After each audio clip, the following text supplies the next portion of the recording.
Les magasins enseignes U sont des magasins entreprises indépendantes et libres. Donc on a une grande liberté d'agir en proximité puisque c'est un des piliers de la coopérative. Cette semaine donc pour les entreprises qui ne sont qu'aux prémices, qui ne sont seulement à l'embryon d'idées, pour ceux et celles qui ont envie d'être soutenus, qui ont envie d'avoir des conseils ou tout simplement de gagner une campagne publicitaire sur Radio Mont-Blanc et d'avoir un mécénat de compétences. C'est ce qu'il y a à gagner pour chacune des 8 catégories. On vous les présente dans nos différentes émissions, matin comme soir. Aujourd'hui, rendez-vous donc avec le Made in local, avec également Super U Marigné, le partenaire de cette catégorie. Nous accueillons aujourd'hui Nathalie Gonachon, qui est justement la responsable RH de Super U Marigné. Bonjour Nathalie. Bonjour Nathalie. Bonjour à vous, bonjour aux éditeurs, auditrices. Ça fait plaisir ce sourire avec ce nouveau partenaire. Vous faites partie donc Super U Marigné, des nouveaux partenaires de cette 3e saison de l'éco-tremplin. On l'a dit, la catégorie Made in local, on précise qu'on l'avait déjà cette catégorie par le passé, mais désormais elle est élargie aux notions de saveurs, les saveurs gustatives. Justement, ça tombe bien, Super U Marigné, nouveau partenaire de cette catégorie. Pourquoi Nathalie Gonachon, le supermarché, et ce supermarché comme le vôtre, a-t-il décidé d'embarquer dans cette aventure de l'éco-tremplin 3e saison? Alors c'est tout simple. Déjà, si je resitue, les Super U, donc les magasins enseignes U, sont des magasins entreprises indépendantes et libres. Donc on a une grande liberté d'agir en proximité puisque c'est un des piliers de la coopérative. On est en système coopératif. Et on ne peut bien s'intégrer dans le tissu économique local que si on peut être réactif, proche du territoire, proche des producteurs. Donc l'éco-tremplin, c'est fait aussi pour nous. C'était une évidence quand on a échangé à ce sujet. Vous vous êtes dit effectivement, ça colle en fait. Ah oui, ça colle tout à fait. Pour pouvoir faire du local, il faut être à l'écoute, il faut être intégré dans la vie économique, et puis pouvoir être curieux, s'ouvrir, discuter avec le grand-père du fils de l'oncle qui dit tiens, celui-ci je le connais, il fait des petits fromages. Le réseau. Vraiment, voilà, le réseau. Et puis par Radio Mont-Blanc, c'est vraiment le média engagé, pratique, solaire pour moi, parce que on ne peut engager les gens et être inspirant que si on est positif, à l'écoute, bienveillant, ouvert. Bravo pour votre média en tout cas. On rougit. Et on vous dit un grand merci. Le fait que Super U Marigné devienne le nouveau partenaire, notamment de cette catégorie Made in local, avec ces saveurs gustatives qui sont ajoutées à cette catégorie, ça fait d'autant plus de sens parce que c'est aussi le cœur de votre métier.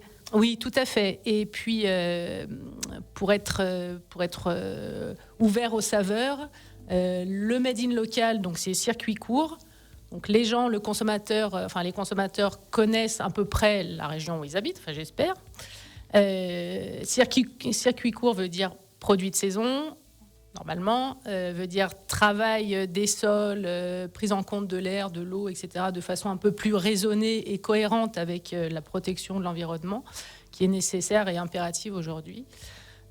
Donc tout ça emmène des saveurs exacerbées, colorées, et qui font plaisir à consommer. Et ça fait envie. Voilà. Nathalie Gonachon, Super U Marigné, au-delà de cette notion effectivement de producteur local que vous mettez en avant, est-ce que vous avez déjà plusieurs autres initiatives RSE mises en place au sein du magasin ? Alors, au sein du magasin, c'est vrai que la notion de RSE, elle explose un peu, elle est mise en avant sur des actions qu'on faisait depuis des années. C'est juste qu'on a mis un nom dessus. Voilà, maintenant. tout à fait. Alors après, c'est engageant et inspirant de pouvoir mettre des mots, d'avoir des actions collectives, notamment avec Radio Mont-Blanc. En interne, il y a tout ce qui est tri, recyclage. On essaye de limiter au maximum les matières polluantes. On a arrêté les tracts avant que la loi ne dise qu'il va falloir limiter la distribution des tracts papier. Pour notre service Drive, par exemple, alors là, je donne des exemples vraiment très concrets. Comme ça, à l'arraché. On ne distribue plus les courses dans les sacs en papier, ça depuis le Covid. Donc, en toute situation un peu négative, il faut savoir tirer les bienfaits. Donc, plus de sacs papier pour le Drive, sauf sur demande du client. On développe également la vente en vrac. Mais la vente en vrac, attention, parce qu'on a quand même des législations et puis des réglementations, notamment sur l'hygiène, la sécurité alimentaire, qui bloquent un dont petit il peu faut parfois tenir compte. Aussi, ouais. Mais ça peut être compliqué, mais bon, en tout cas, il faut être toujours très rigoureux en ce qui concerne l'alimentation et les produits que les consommateurs vont ingurgiter. Il faut trouver des compromis, ouais. Voilà. La RSE, c'est aussi le bien-être au travail, Madame Gornachon. Oui, bien-être au travail. Alors, ça passe par des basiques, notamment entretenir l'environnement de travail. Quand on a fait les gros travaux de rénovation et d'agrandissement, on a essayé de faire rentrer un maximum de lumière naturelle en mettant des fenêtres tout autour du magasin. Donc entretien des outils de production, tout ce qui joue sur la sécurité. Nous sommes fermés le dimanche également, ce qui a aussi un impact sur l'environnement, puisque qui dit fermé dit non-allumage des lumières. Alors les frigos restent allumés, hein, parce que les produits pas frais manger votre glace à la paille le lundi, voilà, la chaîne du froid. Voilà, donc là j'en oublie certainement, mais ce dans sont les grandes lignes en tout cas. Oui, voilà. Nathalie Gonachon, responsable RH de Super U Marinier, en tant que partenaire de cette 3e saison de l'éco-tremplin, c'est vous qui aurez le privilège, entre autres, d'examiner les dossiers, choisir le lauréat de votre catégorie Made in Local. Oui. Est-ce que vous avez des attentes ou des envies particulières par rapport à cette catégorie? Ça, c'est surtout pour les candidats qui sont potentiellement en train de nous écouter là. Oui, alors des attentes, j'allais dire, qu'il y ait le plus de candidats possible, parce que c'est bien d'avoir des idées, mais c'est encore plus courageux. Il faut être résilient, il faut être motivé, passionné pour pouvoir mettre ces projets en œuvre. Et je pense que l'éco-tremplin peut être un moyen d'accéder à certaines compétences manquantes ou de la visibilité. C'est ce qu'on offrira nous aussi en étant partenaire de la catégorie. C'est-à-dire qu'il y a une moyenne de 15 000 à 16 000 clients qui passent par semaine dans notre point de vente. Donc ça permet de créer un axe de visibilité et ce qu'on attend de se faire connaître. Ce qu'on attend des dossiers, c'est déjà de cocher le fait qu'ils soient en développement durable. Un développement durable, ça veut dire développer, avoir une croissance économique qui reste sur le territoire pour créer des emplois, créer de la richesse, continuer les savoir-faire artisanaux aussi.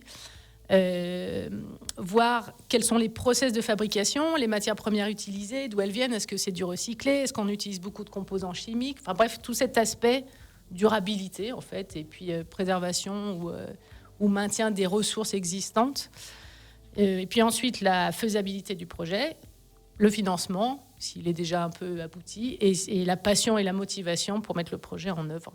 Voilà, les consignes sont données, en tout cas si vous faites partie de ces candidats qui envisagent le courage de porter ses idées, de gagner en visibilité si jamais vous avez la chance d'être sélectionné pour participer, et peut-être même devenir le lauréat de cette catégorie Made in Local, dont Super U Marinier est le nouveau partenaire. Merci beaucoup à vous, Nathalie Gonachon, responsable RH de Super U Marinier, de faire partie de l'aventure et d'être venue nous en parler ce matin. Avec grand plaisir. Merci beaucoup Nathalie Gonachon, et puis vous allez rester avec nous parce que dans quelques instants justement on va avoir le témoignage d'un ancien lauréat avec sa cofondatrice Pauline Calando. Vous savez, ils font Redim Equipment, c'est le lauréat de la précédente édition pour une marque d'accessoires outdoor upcyclés, conçue et fabriquée à partir de matériaux destinés à l'incinérateur.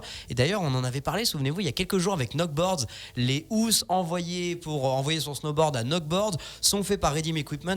Bref, on voit qu'il y a même des liens qui se sont tissés entre les différents candidats, lauréats ou non même des fois. Et justement, on aura le témoignage de Pauline Calando en tant qu'ex-lauréat dans les prochaines minutes. Restez là.